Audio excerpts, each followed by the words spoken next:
All right, good day of work. I'm really proud of the guys that are giving us a look this week. The look is extremely important, playing obviously a really talented team. Brock Thomas is doing a good job over there of extending plays and making it challenging for us. On the defensive side of the ball, several guys on defense doing the same thing for our offensive unit. But tough challenge. Today was a good third down red area day. Plenty of stuff to clean up. We're going to open it up. Receiver-wise, who gave you guys a good look or has been giving you guys a good look? We have several guys over there that have done a really good job. It'd be hard for me to single one of them out. There's been a bunch of guys that do a great job. Their first drive on offense every game, they're pretty good. I think they've scored. And they're good on pretty much every drive, every game. Yeah. What makes them so good right out of the jump, though? Yeah, I just think that they have a rhythm and a sequence. They have a quarterback that can make the plays, and they've got really a lot of talent around them. They probably don't get enough credit for the run game. The running back's really good, does a really good job. Their O-line's one of the better O-lines we've seen. So just overall, offensively, they're very efficient. You faced Marshawn back in 21. How have you seen him kind of improve since then? And what have you seen from what kind of challenges he posed to this defense? He's a big, strong back. He can run. Catches the ball well out of the backfield. But just in general, that it's a big back. It's not a kind of guy you can just tackle. You got to wrap up. It's going to take a lot of hats to the ball. Doesn't go down. Rarely goes down on first contact. So it's going to be a good challenge for us. Do you look at the fact that they've lost 3 of their last 4 as something where you can expose their weaknesses, or as a motivator they might have a chip on their shoulder? I don't really look at any of that. I'm looking for our team to play our best game, and we know we're playing a really good team. Josh faced thinking back in 2018 when he was at Bama. Anything like schematically that just holds true and just holds similar from what Lincoln still does years later?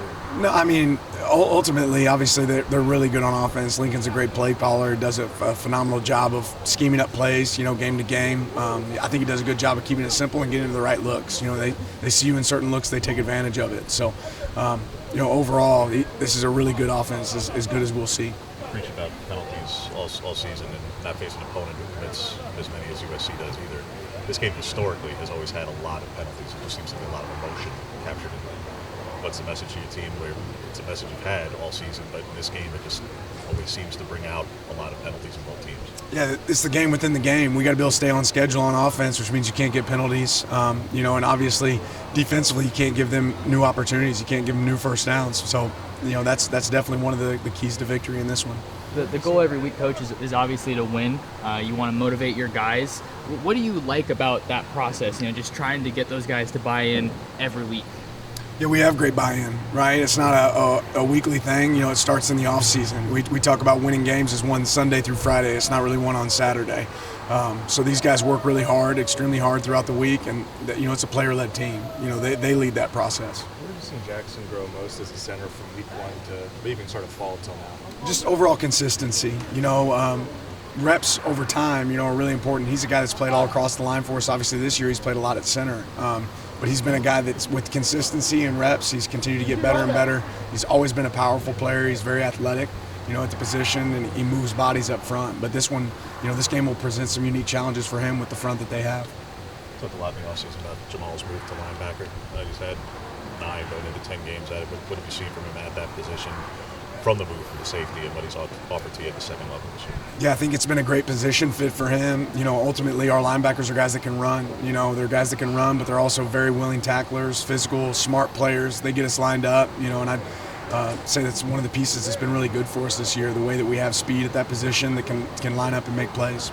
Steve Stevens is playing some of the best ball we've seen from him in a while. What have you seen from him in recent weeks that's allowed him to kind of take that step? Steve's a guy that takes every nugget we give him in the classroom and he carries it out there on the field. He's a very smart player. He makes the players around him a lot better because he has anticipation. He understands the strengths and weaknesses of each call, so he knows where to cover up. He understands the guys he's playing with and how he can get them lined up to execute. He communicates before the snap, communicates before motions. He's a coach out there on the field for us. About recruiting in Southern California and how important it is to the program in general, but especially in a week like this. Speak to just how important it is, because SC was asked about something similar to recruiting Southern California, but especially for the BJ Sarah or Bosco or Modern Day to win at those places. Looking forward to bringing in guys from those places. Yeah, we want to recruit the best players in the nation. There's a lot of great players in California, right? A lot of the best players in the nation in California. So it'll always be a place that we want to tap into. Obviously, this game, certainly carries some pieces to that, but more importantly than that, it's go out there and execute in the game and continue to recruit great players. We haven't seen as much of Deon Jackson lately. Is he okay health-wise, or is that just a product of the guys in front of him playing well? He's been dinged up. No, he's been dinged up, and we've protected him. He's getting back into it this week. He's out there on the practice field for us today. As you start to reach redshirt decisions, what will dictate some of those? Like, for instance, like Dante Dowdell is one, or I think Dalen Austin might be another one, Ron Pleasant one of the other. What will start to dictate some of those decisions down the stretch here? Just individually, evaluate each one of those and what the role for those guys on our team are, and if they can help us and we can use them significantly, then we want to. All right, thanks, Coach. Appreciate it. Very good.